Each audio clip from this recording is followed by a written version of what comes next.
Ahmednagar news. आम्ही या 2024 वक्फ विधेयकाच्या विरोधात आहोत। वक्फचे संरक्षण ही शरीयत आणि कायदेशीर जबाबदारी आहे। या विधेयकाविरुद्ध तुमच्या तक्रारी दाखल करण्याची शेवटची तारीख 13 सप्टेंबर आहे। आपण लाखोंच्या संख्येने तक्रारी दाखल केल्या पाहिजेत।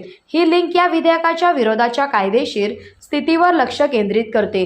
तुम्ही स्वतः ही लिंक वापरावी आणि इतरांना ती वापरण्यास प्रोत्साहित करा, हे माजी नगरसेविका व सभापती नसीम खान साहेब यांनी महिला कार्यकर्त्यांना संघ देऊन मुकुंदनगर भागात वक्फ बोर्डसाठी वोटिंग करायला लोकांना आवाहन केले।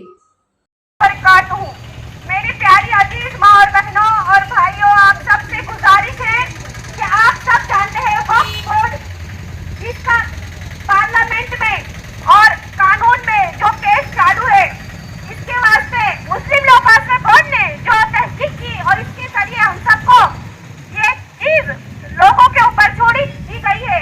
तो हम सबके ऊपर लाजमी है कि हम सब अपना कीमती वोट देकर बारकोड के जरिए gmail.com के जरिए अपना कीमती वोट देकर इंशाल्लाह हमारे मदारिस है, हमारी मस्जिद है, हमारे खानकाह है, हमारे दरगाह है, हमारे कब्रिस्तानों की हिफाजत करें। इंशाल्लाह अपना वोट दे, हम सबके ऊपर लाजमी है, हम सबकी जिम्मेदारी है कि अपना वोट दे। ये कानून को रिजेक्ट करे। 12 तारीख तक इसकी लास्ट डेट है, जब तक के अपना वोट सरकार तक इंशाल्लाह पहुंचा दे।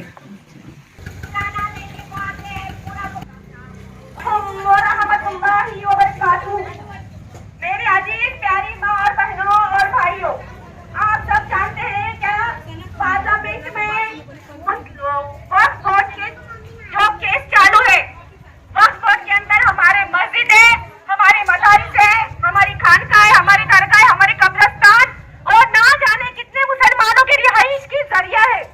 ये आप सबसे गुजारिश है कि आप सब बाहर आ जाइए, अल्लाह के लिए बाहर आओ, जल्दी जल्दी बाहर आइए, अपना कीमती वक्त अल्लाह के वास्ते दे। हम नहीं कहेंगे कि हमारे लिए, अल्लाह के वास्ते दे।